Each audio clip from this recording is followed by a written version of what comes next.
Get down. Now, don't make a sound.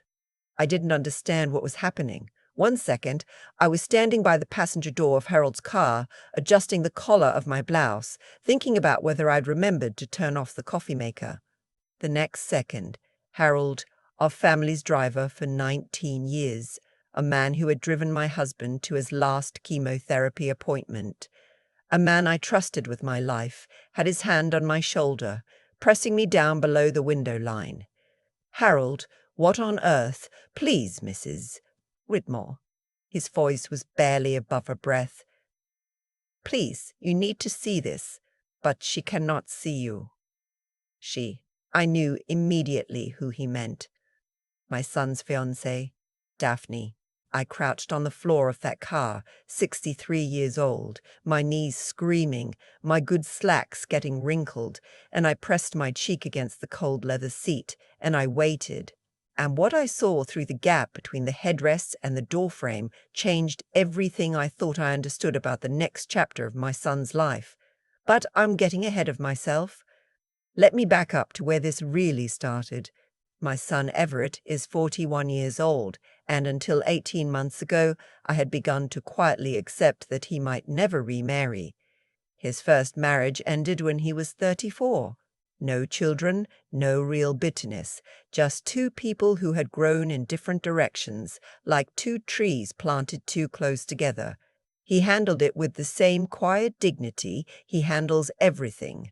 That's Everett. Steady, thoughtful, sometimes frustratingly slow to let people in. So when he called me last spring, a Tuesday evening, I remember, because I was watching my program, and he almost never calls during my program, and said, Mom, I need you to meet someone. I felt something shift in my chest, something I hadn't felt in a long time. Hope. I drove to his apartment the following Saturday with a lemon pound cake, because that's what I do when I don't know what else to bring. Daphne opened the door before I could even knock. She was striking. I'll give her that. Dark hair, sharp cheekbones, one of those smiles that seems to arrive faster than the emotion behind it. She hugged me immediately. Not a polite side hug, a full embrace like she'd known me for years, and said, I've heard so much about you. Everett talks about you constantly, I smiled.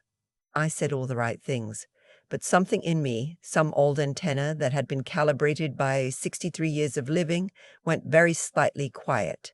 I didn't say anything, not that day, not for weeks. Everett was happy, genuinely, visibly happy in a way that made him look younger, made him laugh more easily, made him call me twice a week instead of once. Who was I to put a shadow over that? My husband Richard had been gone for 4 years. Everett was all I had left of the family we'd built together. If Daphne made him feel less alone, then I was going to set aside my quiet antenna and make lemon pound cake every single time she came to dinner. I tried. I really tried. But small things kept snagging. She never talked about her family. When I asked, warmly, casually, the way you ask when you're genuinely curious, she would give short answers that somehow contained no information. Her parents were not really in the picture. She had a sister, but they weren't close. She'd grown up in a few different places, moved around a lot as a kid. Every answer closed a door rather than opened one. I told myself that some people have complicated histories. I told myself it wasn't my business. Then there was the money thing, and I don't mean she was extravagant. I mean there were inconsistencies that didn't add up. She told Everett she worked in healthcare consulting, which is one of those titles that can mean anything. She drove a very new car, but twice I heard her on the phone, in the kitchen when she didn't know I was nearby, saying things that didn't fit the picture. Once, that's not what we agreed to. The timeline has to move up. Once, he doesn't know. No, he doesn't. I've handled it. I stood very still both times, and I said nothing because I had no proof of anything, just a feeling, just an antenna. Everett proposed in October on a weekend trip to Asheville. He called me from the hotel, voice full, barely holding it together, and said, She said yes, Mom. She said yes. I told him I was thrilled.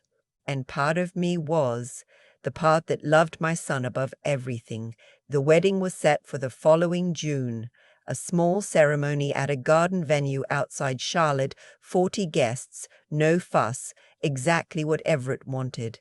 I threw myself into being helpful. I went to the tasting with them.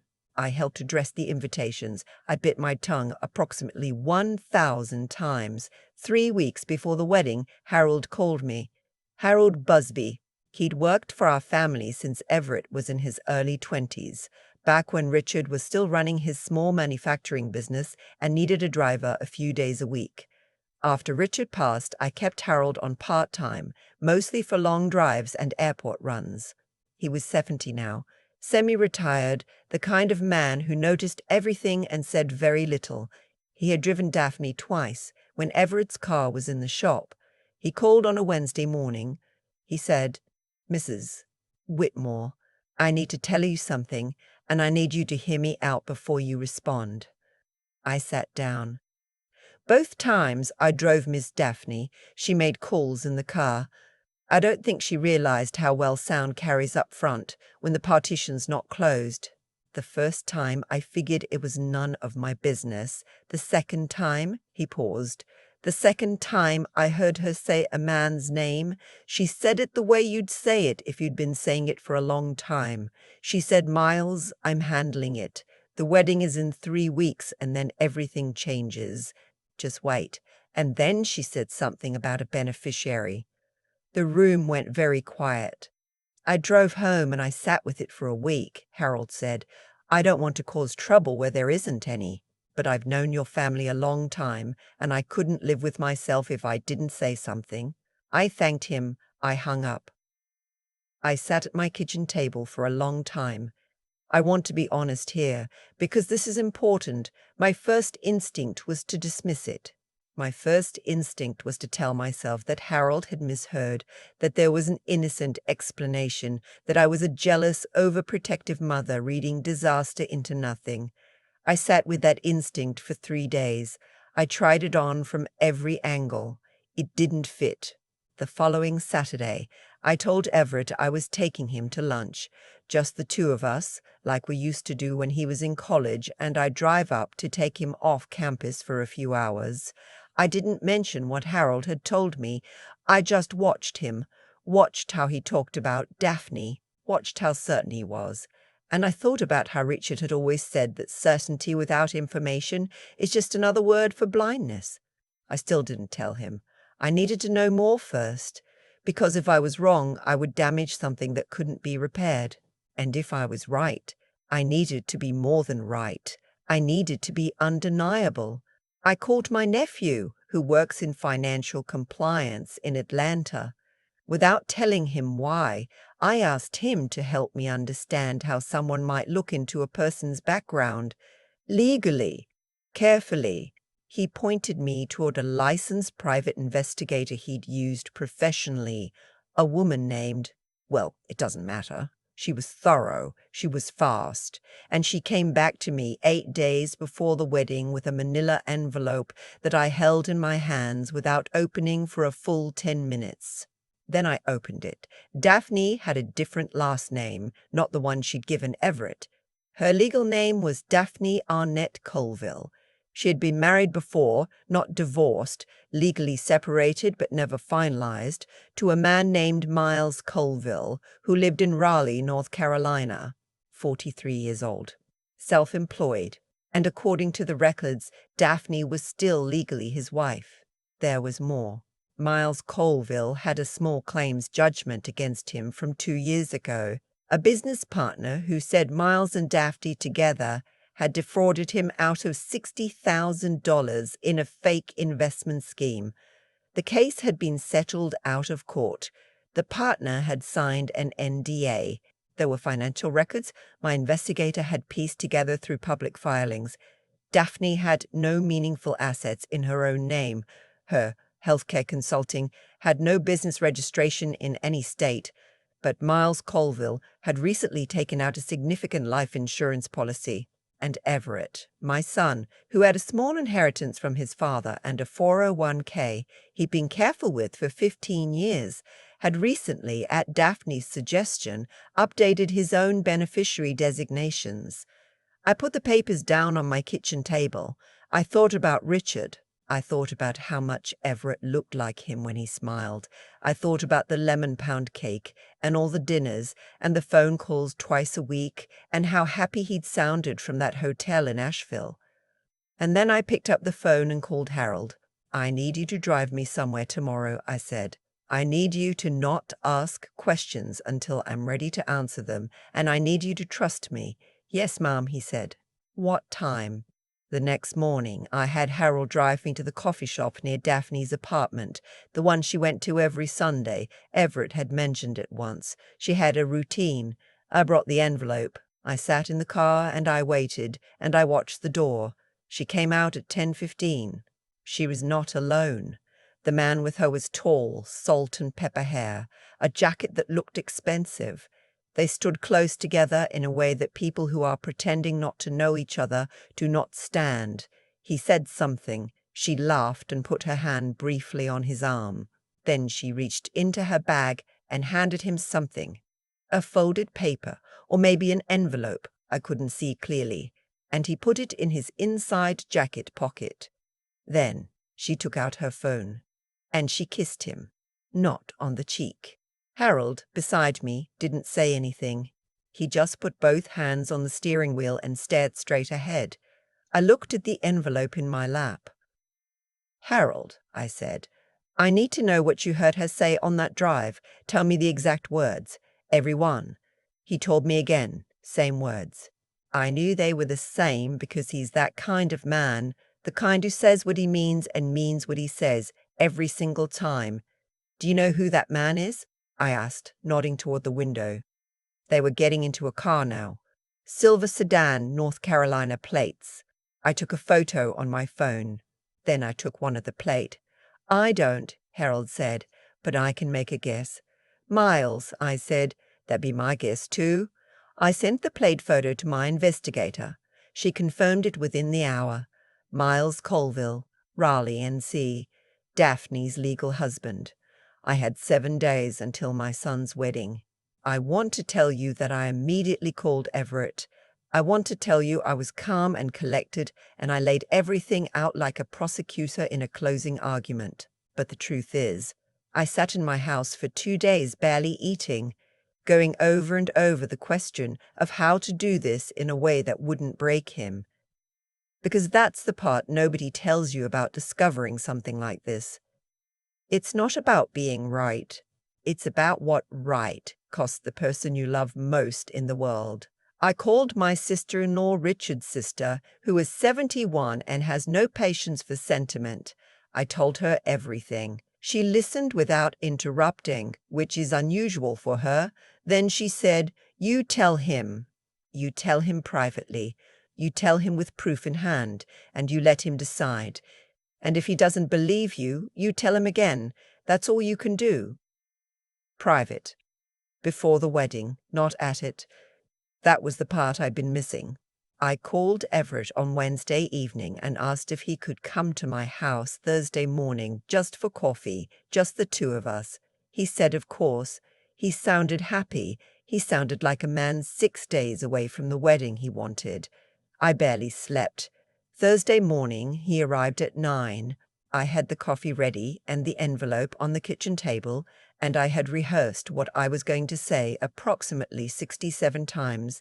And when he walked in and hugged me and said, "You okay, Mom? You look tired," every single rehearsed sentence disappeared. I just sat down and slid the envelope across the table. "I need you to look at this," I said. "I need you to read all of it. And I need you to know that I love you more than I have ever loved anything in my life, and that is the only reason this envelope exists." He looked at me for a long moment. Then he looked at the envelope. He opened it. I watched him read. I watched his face do things I have never seen it do. Confusion first, then a frown, then a very particular stillness that reminded me of his father, the way Richard would go quiet when something truly serious was in front of him. He read every page. He went back and read 2 of them again. When he put the papers down, he didn't say anything for a long time. "How long have you known?" he finally asked. 8 days, I said. I needed to be sure. "And Harold started it," I said. I needed to be sure, and Harold started it. He came to me because he didn't know what else to do. He was trying to protect you. Everett pressed the heel of his hand against his forehead. "She's still married to him. Yes, the beneficiary change I made. My 401k. You need to call your plan administrator today and reverse it." Another long silence. Outside, a cardinal was singing in the maple tree by the window. Richard had planted that maple 30 years ago. "I introduced her to everyone," Everett said quietly. "The whole office. My friends. I told everyone." "I know, 6 days. I know, sweetheart." He got up from the table and walked to the window. He stood there for a while, not speaking, just looking at the yard. "I didn't say anything either. Some moments don't need words. Some moments you just have to stand in." Finally, he turned around. His eyes were red, but his voice was level. "That's Everett. Even in the worst moments, he steadies himself." "What do I do?" he said. "That's your choice," I told him. "Whatever you decide, I'll be beside you." "I'm not marrying her," he said. It wasn't a question. "No," I agreed, "but I don't want a scene. I don't want her to know how much she fooled me.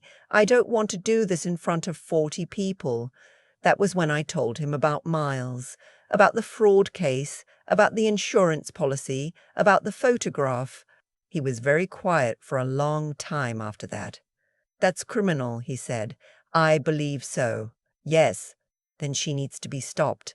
Not just stopped from marrying me, actually stopped." He picked up his phone and called his attorney before he left my kitchen. His attorney called a colleague who handles fraud cases. By Friday afternoon, they had been in touch with law enforcement in 2 counties. I won't pretend the next 5 days were easy. Everett had to keep everything completely normal, answer Daphne's texts, finish the last few wedding tasks, act like a man who had no idea what was coming. I don't know how he did it. Every time I thought about what he was carrying, I had to sit down. The wedding was Saturday. June, beautiful day, genuinely beautiful. The garden venue was set up perfectly, white chairs in rows, roses climbing the trellis, the smell of warm grass in the air, 40 guests in their seats, string quartet in the corner. Daphne arrived in a car with her bridesmaids. She was breathtaking in her dress. I watched her walk toward the venue entrance, and I thought about what it must take to do what she had done, to plan it this carefully, to perform love this convincingly, to stand in a church and prepare to commit bigamy in front of witnesses. And then I thought about my son's face at my kitchen table, reading those pages. Everett had arranged everything with his lawyer and the detective. At the moment Daphne came through the garden gate, 2 plainclothes officers who had been among the guests stepped forward, quietly. No shouting, no drama. One of them showed her a document and said something I couldn't hear. I saw her face change. She looked at Everett. He was standing at the front of the aisle, and he didn't move. He just looked at her steadily, the same way his father used to look at something he'd already made his peace with. She was escorted out through a side gate. The guests were murmuring, confused. Miles Colville, it turned out, had been picked up in Raleigh earlier that morning. Everett stood at the front of that garden for a moment, alone, in his suit, in the June sunshine, and then he walked back toward the guests. He thanked everyone for coming. He apologized for the abrupt ending. He was poised and clear and kind. Even then, he came to stand next to me. I took his hand. "You okay?" I asked. "Not yet," he said, "but I will be. It's been 7 months now. Everett is doing well, better actually than I expected. The financial exposure was minimal. He'd reversed the beneficiary change before any real harm was done, and his attorney was satisfied that his other assets were protected. Daphne faces charges in 2 states. Miles Colville cooperated with investigators. which complicated things for her considerably.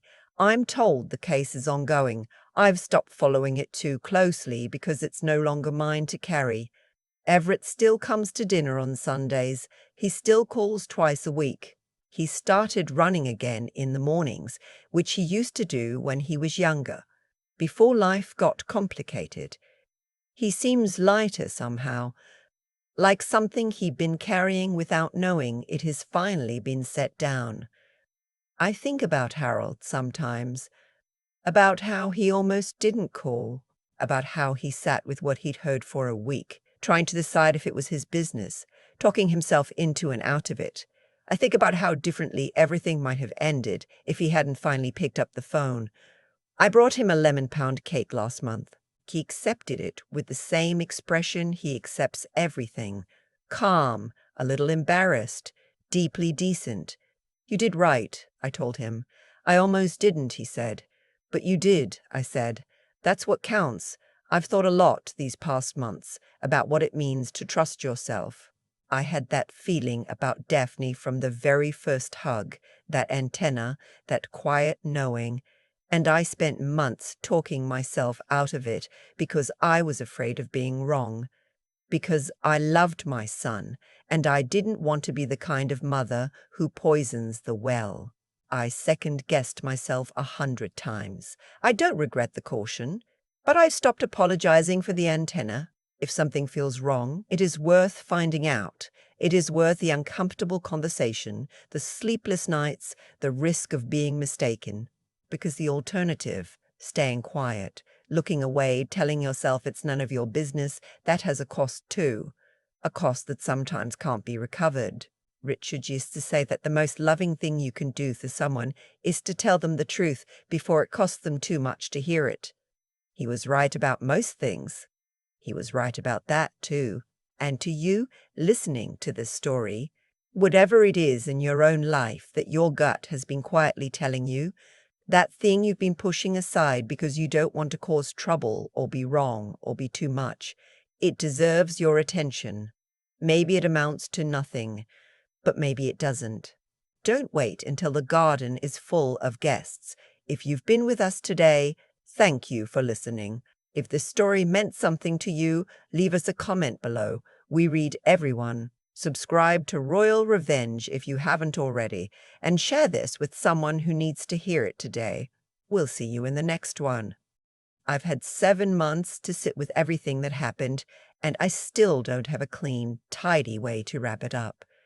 Life doesn't really work like that, but I've been thinking about what I would say if someone asked me, really asked me, what this whole thing taught me, not about Daphne, not even about Everett, about myself. The hardest part wasn't finding out the truth. The hardest part was admitting that I'd known something was wrong long before I had any proof. That antenna I mentioned, I'd had it from the very first day, and I spent months telling it to be quiet because I was afraid of what listening to it would cost me. I was afraid of being wrong. I was afraid of being that mother, the overbearing one, the suspicious one, the one who can't let her son be happy. That fear almost cost Everett everything. There's something I think about now that I didn't have words for then. The choices we make or don't make, they carry weight, not in some mystical sense, but in the most practical human sense imaginable. Daphne made choices. She chose deception over honesty, and she chose it consistently for a long time. Every small lie built the next one. Every person she used made the next person easier to use. That kind of living has its own gravity. It pulls everything toward a reckoning eventually. Not because the universe is keeping score, but because the real world is full of people like Harold who notice things, people who almost stay quiet and then don't. One phone call from a decent man who'd been wrestling with his conscience for a week, that's what unraveled the whole thing. And Miles. He thought he was her partner, and in the end he cooperated with investigators to protect himself. The structure they'd built together couldn't hold because it was built on using people, and people, eventually, stop being useful and start being witnesses. I think about Everett standing at the front of that garden. alone in his suit in the June sunshine, after everything had just collapsed around him. He could have let that moment define him. He could have let the embarrassment harden into bitterness, or the betrayal close him off entirely. Instead, he walked back to his guests, thanked them, apologized for the disruption, and held his head up. That took something I don't know if I could have managed at his age. That took a kind of character that doesn't appear out of nowhere. It gets built, slowly, through smaller hard moments, through choosing dignity when it would be easier to fall apart. I raised him. I won't pretend I don't take a quiet piece of credit for that. But here's what I keep coming back to, for myself. Intelligence without the courage to act on it is just worry. I had all the right instincts. I even had the information eventually. What almost stopped me was my own fear of being too much, of overstepping, of being wrong. I had to decide that loving someone well sometimes means being willing to be wrong in front of them. It means handing them a manila envelope and saying, "I could be mistaken, but I love you too much to stay quiet." That's not easy. It doesn't get easier just because you've lived long enough to know better. But it is worth it. Every uncomfortable, sleepless, terrifying moment of it. Harold almost didn't call me. I almost didn't push further. Everett almost married a woman who saw him as a financial instrument. Almost is a very thin margin, and it only closes when someone decides that doing the right thing matters more than doing the comfortable thing. I hope that's the part that stays with you.